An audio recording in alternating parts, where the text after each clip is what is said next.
केंद्रीय कर्मचारी संगठनों ने प्रधानमंत्री नरेंद्र मोदी को पत्र लिखकर 8वें वेतन आयोग की शर्तों में संशोधन करने की मांग की है। इस कर्मचारी संगठनों ने पुरानी पेंशन व्यवस्था लागू करने की मांग की है।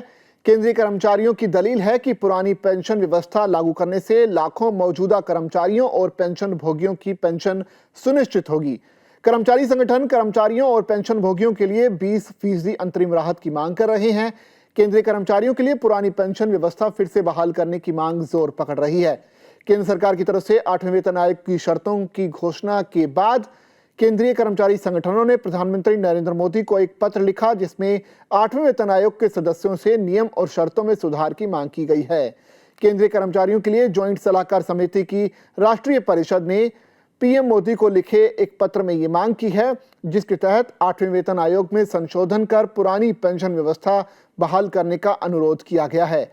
केंद्रीय कर्मचारी संगठनों ने पीएम मोदी, वित्त मंत्री निर्मला सीतारमण और एनसीजेसीएम के सचिव शिव गोपाल मिश्रा को लिखे पत्र में उन्होंने कहा कि ये संशोधन सशस्त्र बलों के कर्मियों समेत वर्तमान और सेवानिवृत्त केंद्रीय सरकारी कर्मचारियों के बड़े हित में काम करेंगे।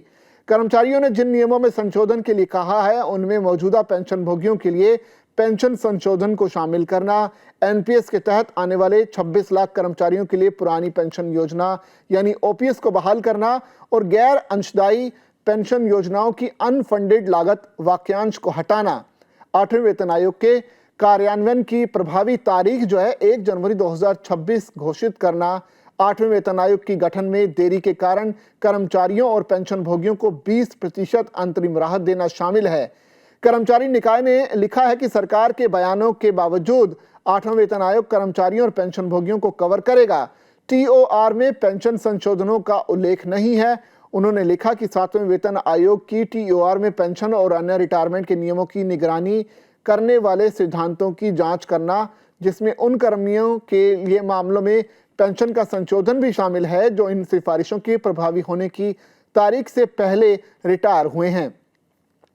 उन्होंने पीएम से 8वां वेतन आयोग की टीओआर में इसी तरह का खंड शामिल करने की अपील की है, ताकि यह सुनिश्चित हो सके कि 2026 से पहले रिटायर होने वालों के लिए पेंशन संशोधन पर विधिवत विचार किया जाए।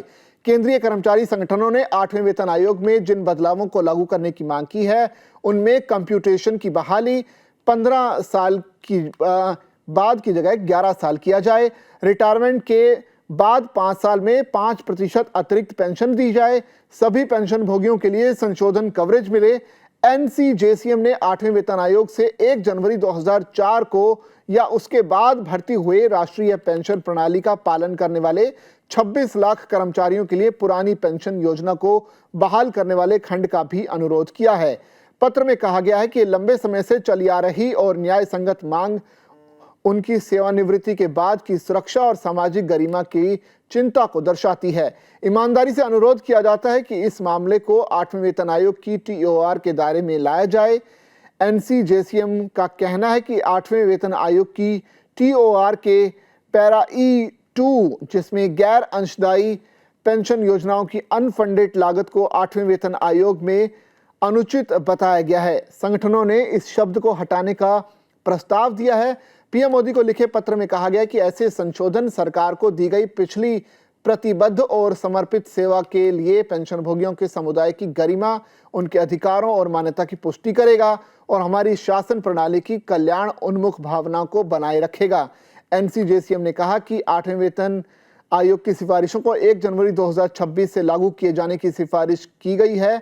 कर्मचारी संगठनों का ये आरोप है कि टीओआर में 8वें वेतन आयोग के प्रभाव में आने की तारीख गायब है, जिससे कर्मचारियों के मन में आशंकाएं पैदा हो रही हैं।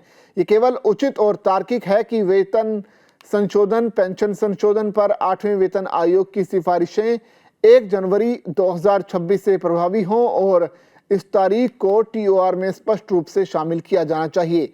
एनसीजेसीएम ने कहा कि बढ़ती महंगाई दर के कारण वो 8वें वेतन आयोग द्वारा अपनी सिफारिशों को प्रस्तुत करने तथा मूल वेतन और पेंशन में 20% अंतरिम वृद्धि भी चाहते हैं।